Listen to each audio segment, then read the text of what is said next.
It is a crime so vicious. His nose was cut off. His left eye was cut in half.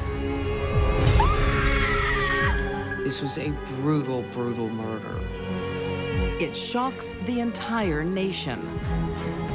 The crime gleaned as much attention I feel like justice has been served today. as the O.J. Simpson trial. It is never forgotten. Certain murders become entrenched in urban legend. And Lizzie Borden, well, that's one of them. But did history condemn the wrong person? She was doomed to loneliness. Is Lizzie Borden really one of America's most deadly women? If Lizzie didn't do it, who did?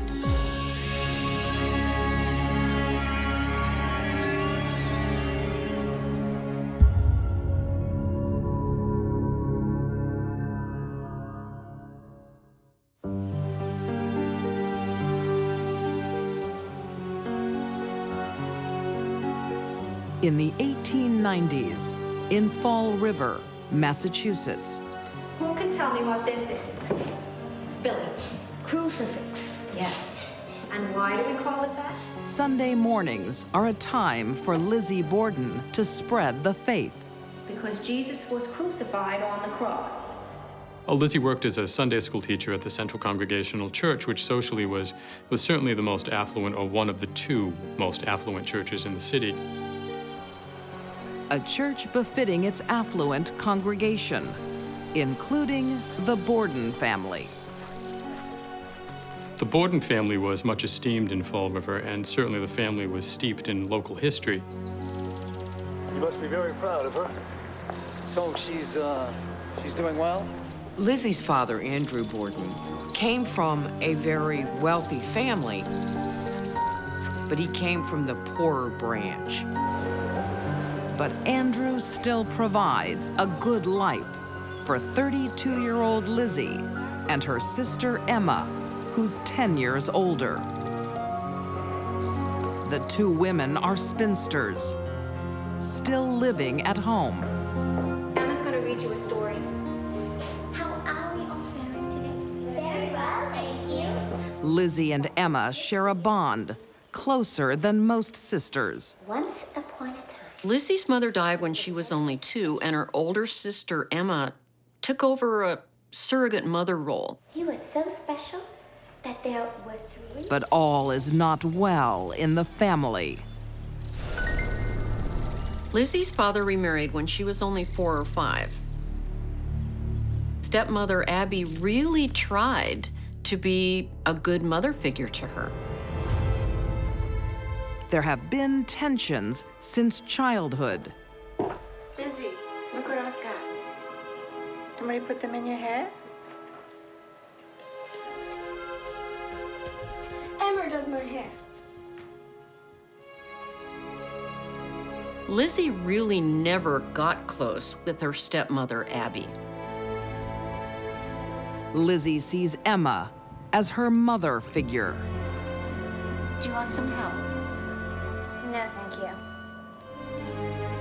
Emma promised her mother on her mother's deathbed that she would watch over baby Lizzie.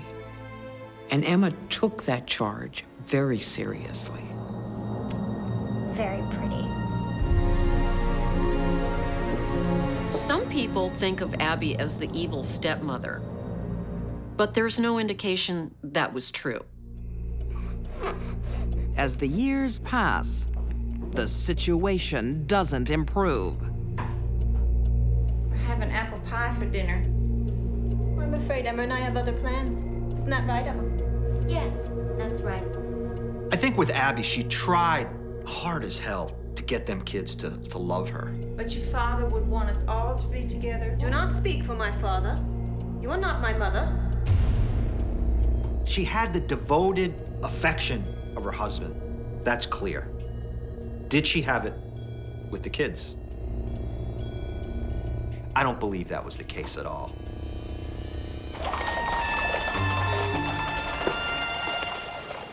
Father Andrew spends less time worrying about family dynamics and more time making money.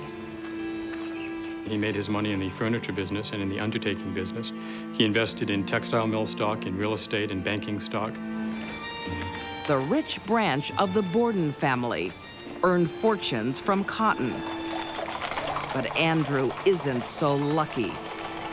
He had no inherited wealth, so certainly he had earned every cent he had. However, his fortune was meager by the standards of many of the wealthy Bordens in 19th century Fall River. In 1890, Fall River is a boomtown, the center of the cotton trade. But it's a town divided. While Andrew's tycoon cousins live high on the hill, his family lived down by the river among the working class. So I start a new job on Monday. I'm glad to hear you have a new job at last. Andrew is known to be a shrewd businessman. Well, perhaps you'll be able to pay your rent on time in future. Oh, please be reasonable, Mr. Borden. I'm only asking for one more week. There was a lot about Andrew that was admirable. He was determined to build up wealth for his family. But with that came some unscrupulousness. I have been more than reasonable with you. Lizzie is never far away, listening and learning. You have until Friday, and that is final. So I have a family to support. And for their sake, I hope you come up with the money. Good day to you, sir. Good day. I think that Lizzie was the son he never had. I'm not a charity. Of course not, Father. In that regard, I think that he probably taught her the business. You can't let people take advantage of you. I think that she was very close to her father. Let's take a breath of fresh air. But one financial decision threatens to destroy the bond between father and daughter. Andrew, Sarah's here. When Abby's half-sister, Sarah Whitehead, faces eviction, Everything's going to be all right. Andrew has something to tell you. Sarah, your house is yours forever. Andrew comes to the rescue. Andrew purchased a house for Abby's half-sister. So now Sarah had a place of her own. She was a woman of property. His daughters were not happy about it. We don't understand why you would purchase property for someone who isn't even family. She had nowhere else to go, and she is family. She's our stepmother's half-sister. They thought stepmom's half-sister got something they should have had. What you did for her people, you ought to do for your own children. Emma shares her sister's resentment. Eventually, he relented. He sold his father's home that he had inherited for $1 to the two girls. However, you must be nicer to Abby in future. But Andrew's gift isn't enough to heal the rift. Now go and apologize. Lizzie shows her contempt for that move that her dad made in buying that property by shunning Abby's family in the street. Look who it is. The street is everything. That's where you see everybody. Hello, Lizzie. Hello, Lizzie. Lizzie. And it's easy to do what? To turn your head. Lizzie, where are your manners? Horrible old woman. And that's what Lizzie did. Lizzie. There was a countdown of resentments going on. Things she didn't have that she thought she deserved. From her mother to a home on the hill. Lizzie is determined to live on the hill, even if it comes at a terrible price.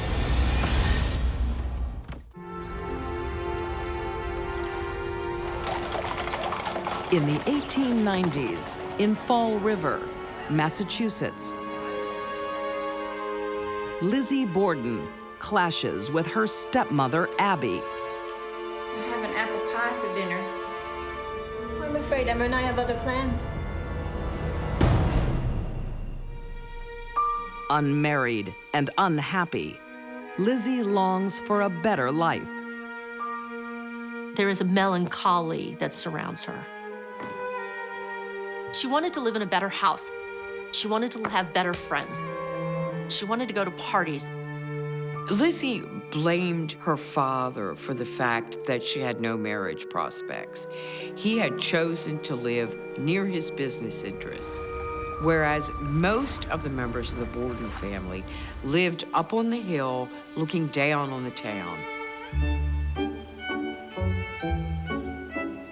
Lizzie ventures up the hill on occasion to visit with wealthy cousins, but only for board games, not ballroom dances. That was the seat of genteel society. Had she been there, she would come across men that would be suitable for her to wed. That was a source of resentment towards her father.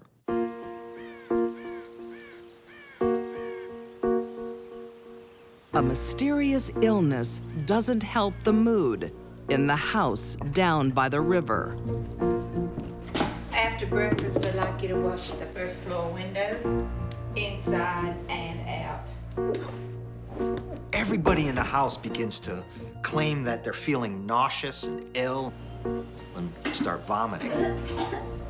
In the days before refrigeration, food poisoning is common. Did the meat go bad? We're all suffering here. Did they eat some bad mutton? You take as long as you need. Or was somebody in the house poisoning them? Abby fears the worst. You know, Andrew's just as bad.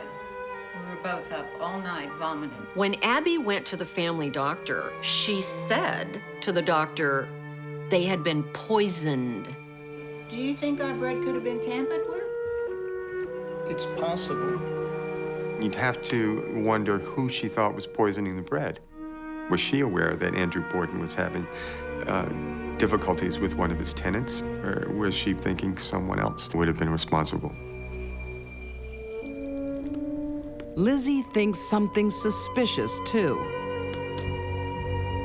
With her sister away on a trip, Lizzie turns to her close friend, Alice Russell. What is it, Lizzie? I fear someone is trying to harm my family. Did Lizzie have a premonition? Father has a lot of enemies.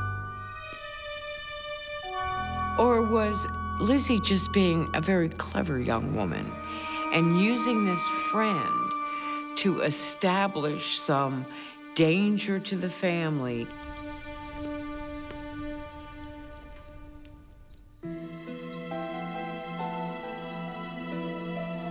There's something else Lizzie finds worrisome. The conversation she overhears between her father and her uncle, John Morse. He's arrived without warning. Have you come to a decision yet? He didn't bring a suitcase. He didn't bring anything with him. And that was suspect. There was talk that Andrew was discussing making a will, and it's possible that he had talked to John Morse about what he might do with his money. I think I've made a decision, and not everybody's going to be happy with the way I'm splitting my assets. It's understandable. Lizzie was in a precarious financial situation. All of her present and future economic needs were dependent on Andrew. Any decision he made would affect the rest of her life.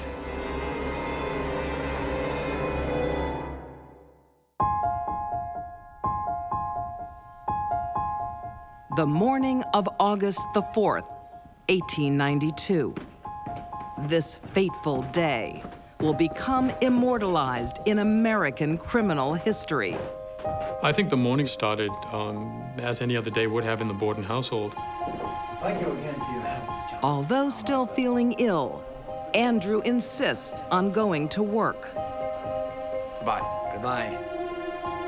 John Morse and Andrew Borden left the house that morning, planned on coming back for the noon meal. Emma Borden, of course, was not at home. Lizzie and the maid, Bridget Sullivan, who's nicknamed Maggie, are still not feeling 100%. Would you like some breakfast, Lizzie? No, I'm not feeling well. Abby's not well either, but soldiers on with the day's chores. Morning, Lizzie. Morning, Mrs. Borden. Bridget Sullivan was told by Mrs. Borden to wash the windows on the first floor. Bridget, I'll take care of the guest rooms upstairs. You finish washing the windows? Mrs. Borden then went up to the guest bedroom on the second floor, the room John Morse had slept in the night before. So, Abby is upstairs. She's fluffing the beds. She's doing stuff that she normally does. And Lizzie is doing her own thing inside the house. Bridget is outside. An hour later, on his business rounds, Andrew's illness gets the better of him. So he came back home early at 10:30.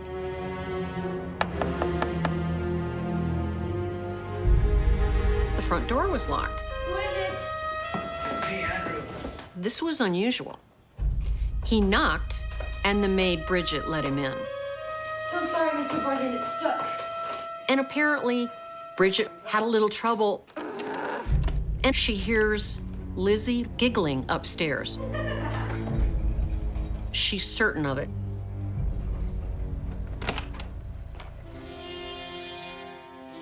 I do apologize. Don't worry about it, Bridget. Thank you. Lizzie isn't expecting her father home so early. Thank you. How's your neck? I'm fine. When Andrew Borden came home, he apparently inquired as to where Mrs. Borden was. Where's Abby? She received a note. She went out to help somebody who was sick.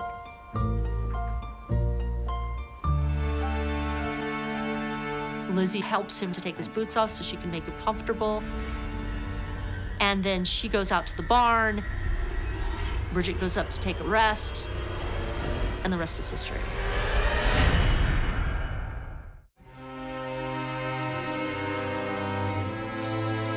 One of America's most infamous addresses, 232nd Street, Fall River, the Borden home. The story starts over a century ago, when the family falls ill. We're all suffering. About a food poisoning, or something more sinister.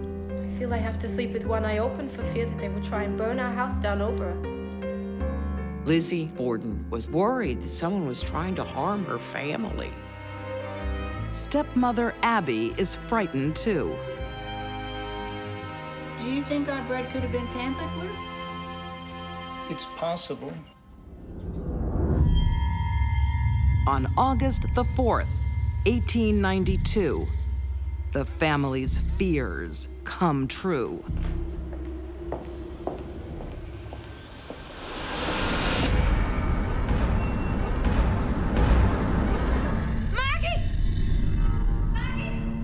Lizzie discovered the body of her father, Andrew Borden, lying dead on the couch. This was a very, very bloody scene.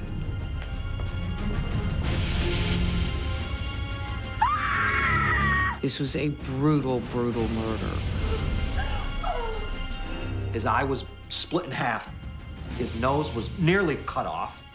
I mean, he had no face left, this guy.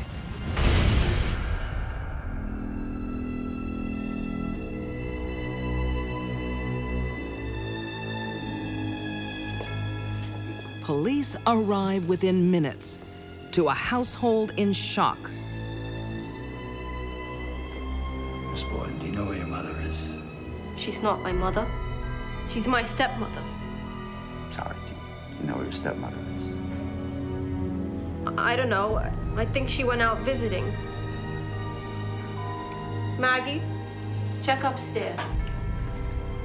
Not on my own. Come on. I'll go with you.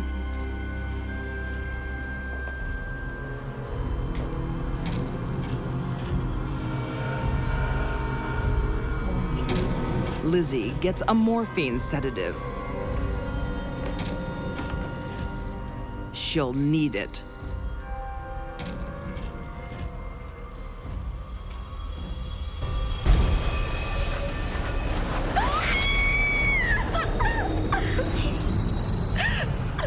Abby's body was found on the floor of the guest room. She was found laying face down in a pool of blood. This crime was brutal. This crime was grisly. Adding to the macabre scene, autopsies are carried out in the sitting room. The bodies are tested for toxins due to poisoning fears. But the head wounds leave little doubt of the cause of death. Abby sustained 19 blows from a blunt, heavy instrument, like an axe. Andrew had 11 blows to his face and to the left side of his skull. Portions of bone had been driven into the brain, and there was a large amount of blood. The evidence points to Abby being killed first, 90 minutes before husband Andrew. Abby's blood was slightly coagulated, and her body temperature was a little cooler than that of her husband Andrew. Where the hell would the killer go? If he kills Abby upstairs, what does he hide in a closet?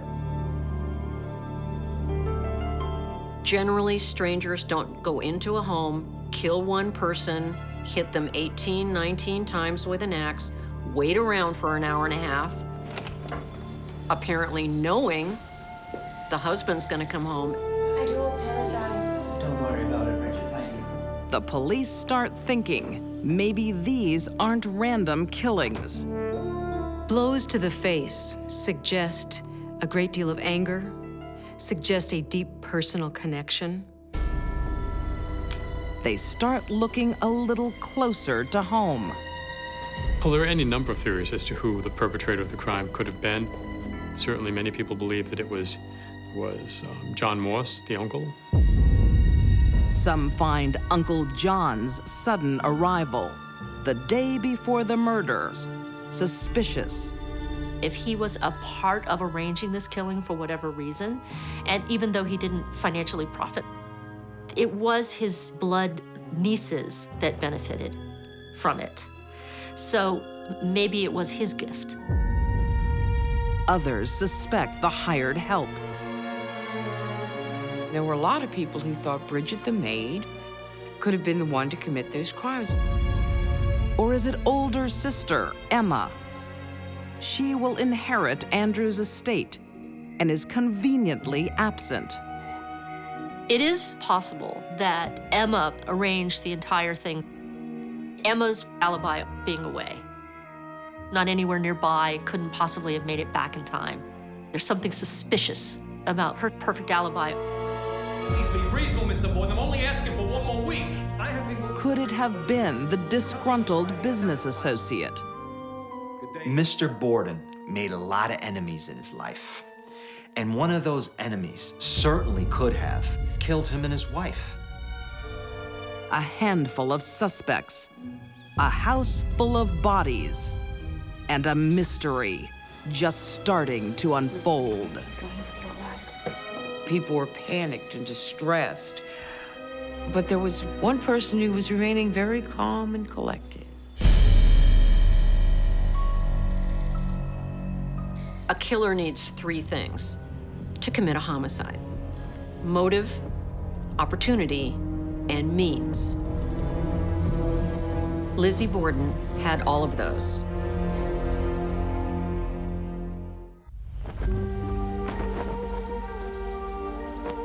August the 4th, 1892. News of the brutal murders of Andrew and Abby Borden sends shudders through the community of Fall River, Massachusetts.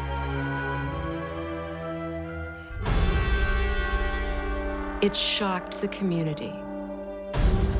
People were afraid. They were concerned that there was a killer on the loose.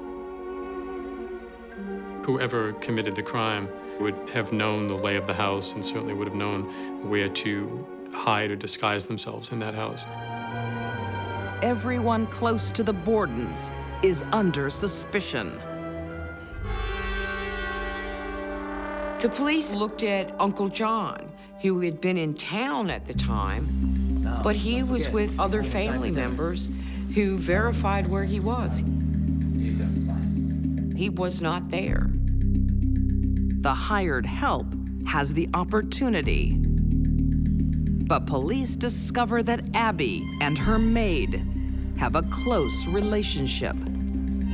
Bridget really had no motive because she had nothing to gain by their deaths at all, except unemployment. There's the victim's eldest daughter, Emma. They considered Emma, but her alibi was rock solid. She wasn't even in town. And as for the disgruntled businessman theory, I have been more than reasonable with you. There are reports of Mr. Borden arguing with a man a day or two before the murder. You have until Friday. but the man is never identified. They looked to find somebody who could have had a business disagreement, and they just could not find anyone who not only would have a motive, but who could have possibly been in that house at that time. That leaves just one prime suspect, who 3 days after the murders is caught burning a dress. I wouldn't let anybody see me do that, Lizzie. I cannot for the life of me think of why anyone would burn a dress. She said she did it because the dress had some paint on it. But why burn it? Lizzie's friend, Alice Russell, goes to the authorities. An inquest is called. Were your relations towards her that of daughter and mother? In some ways it was, in some ways it was not. The inquest was held very much like a trial, and Lizzie was interrogated during that inquest without any counsel of law. In what ways was it? I did not call her mother. The family rift is exposed. And there's something else. A suspicious trip to a drugstore. I'd like to purchase 10 cents worth of prussic acid, please. The day before the murders. Do you have a prescription? No. Prussic acid is actually hydrogen cyanide, and cyanide is a deadly chemical weapon. I'm sorry, I can't give it to you. It was used in World War II in the gas chambers of Europe. Well, I only need it to clean my sealskin cape. I understand, but it's a dangerous substance. Why did she really want that poison? Did that suddenly make her realize that her only hope was a much more violent means? It seems Lizzie is familiar with violence from an early age. A number of people sent anonymous letters to the prosecutor telling him the stories of Lizzie killing cats and small birds when she was just a young girl.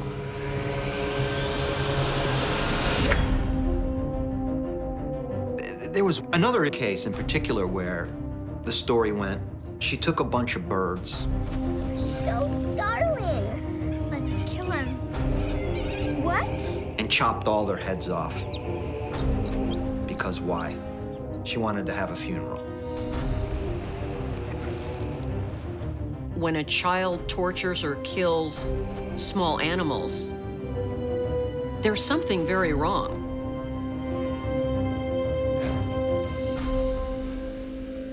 And they're going to have problems with people as an adult.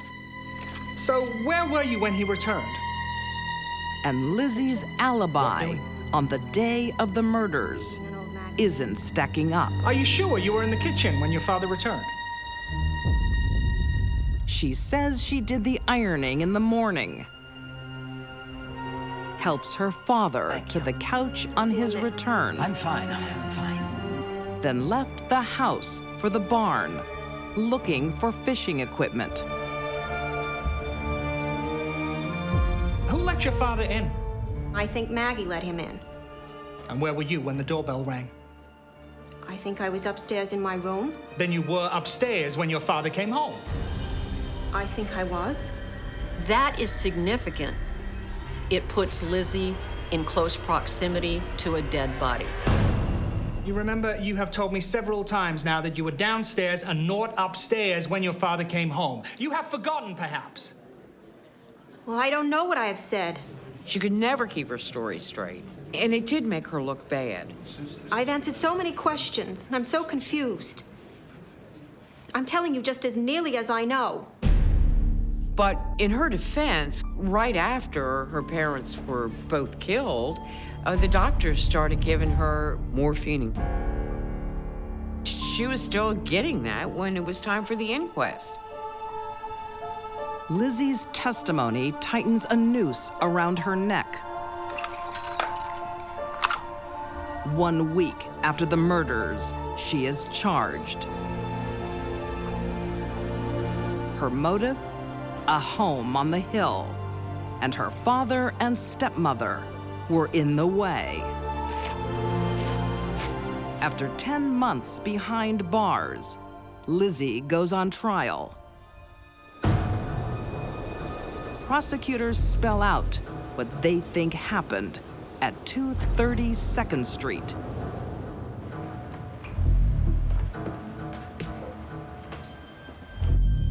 While the maid is downstairs washing windows,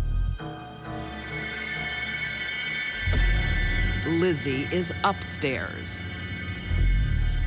Lizzie came up behind Abby and dropped that hatchet right in her back between her shoulder blades.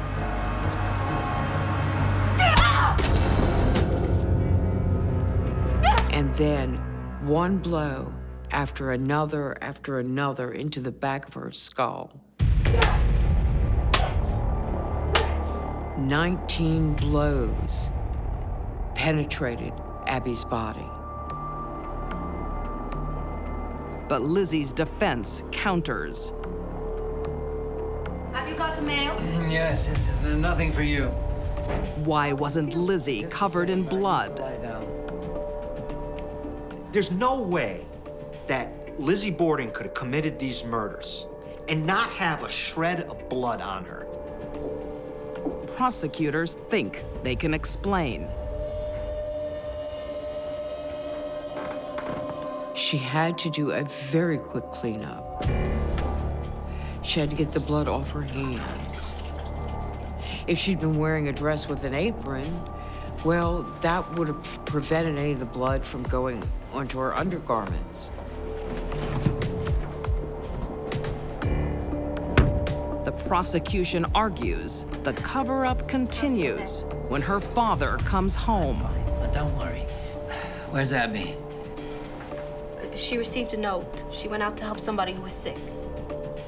The note never surfaced, despite the newspaper offering a $5,000 reward for the writer of the note to come forward. Thank you, my dear. If Lizzie made up the story about the note, then certainly it was because she did not want her father to go looking for her stepmother, who of course was dead upstairs in the guest bedroom.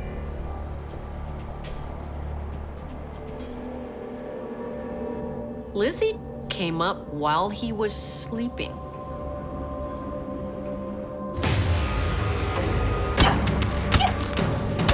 and put an axe right through the middle of his face. 11 blows. The first blow was enough to kill him. The remaining 10, that was rage. As the prosecution paints a perfect picture of guilt, they hit a snag. Crucial evidence is not admissible. Lizzie's testimony at the inquest almost a year before was not allowed to be entered as evidence. I think I was downstairs in the kitchen. And then you were not upstairs. The jury never hears Lizzie's conflicting stories and unconvincing alibi because of the influence of morphine. The fact that she was given morphine makes her interview with law enforcement invalid. The interview was pretty much worthless. Her attempt to buy poison is also struck out. I'd like to purchase 10 cents worth of prussic acid, please.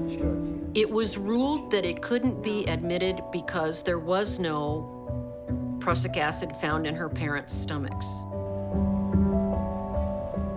The prosecution in the Lizzie Borden case couldn't get a break. To make things worse, Lizzie refuses to testify. The courtroom is divided. Some say she did it. Lizzie had motive. She wanted the high life, and she deeply resented her stepmother. Others aren't convinced. I believe there's no possible way she could have committed these murders. There's just zero evidence. The jury must reach a verdict.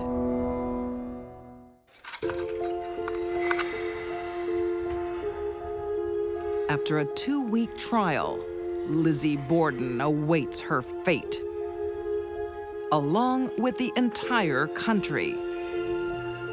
The crime Lizzie was accused of gleaned as much attention and press and fervor as the O.J. Simpson trial in 1995.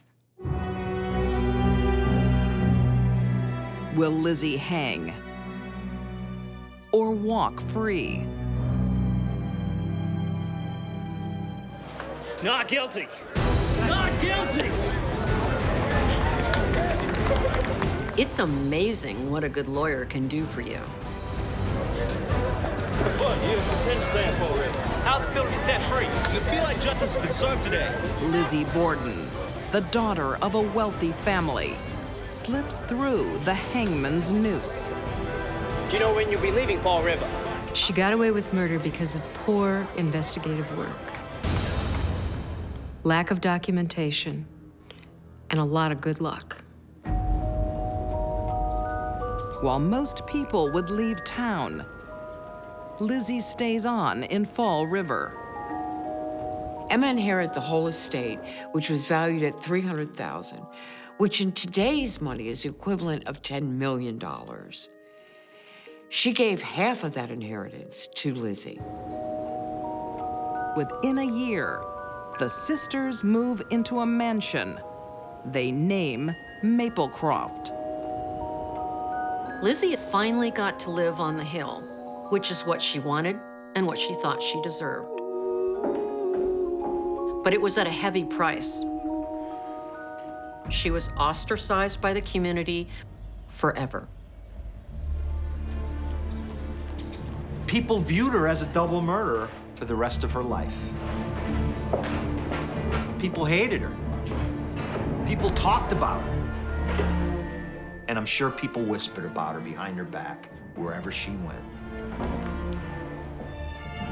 Lizzie endures the town's taunts for years. Then, in 1904, her one true ally, It's time you started looking after yourself, Lizzie. her sister Emma, deserts her. Even the Reverend told me to leave. You walk out that door and I never want to see you again. I suspect it had something to do with the murders It's possible Emma feared that she was next. The once inseparable sisters never speak to each other again.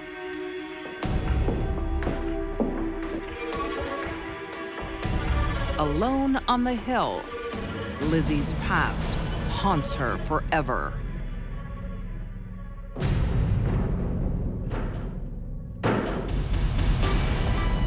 Lizzie had escaped a prison sentence, but she found herself locked behind the walls of her home, where she was doomed to loneliness. Where are you? As the years pass, the mystery turns to folklore. Generation after generation is fascinated by the gruesome story. The mystery of who really killed Lizzie Borden's parents has been one of the greatest questions in American folklore for over a century. I believe she did commit those crimes. As they always say, follow the money and you'll find the perpetrator. Lizzie and Emma were the ones that benefited from these deaths, and Emma was not there. It had to be Lizzie. There's no doubt in my mind, it was Lizzie Borden. Because Jesus was crucified on the cross. I find it difficult to believe that she could have masterminded such a heinous crime and pulled it off and disguised all means of evidence. Remember, there's got to be evidence. And based on the evidence, you have to find her not guilty. Because what? There's no evidence against this woman that she committed these murders. If she did it, she got away with it. But if she didn't do it, she suffered the tortures of the damned.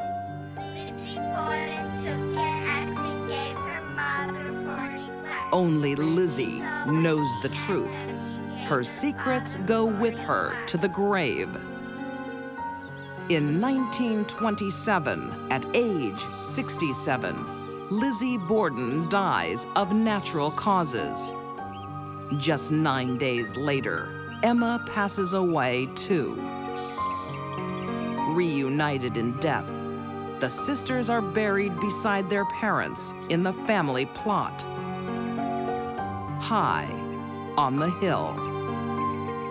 I believe Lizzie Borden killed her stepmother and father because she wanted a better life and she wanted their money. If Lizzie didn't do it, who did?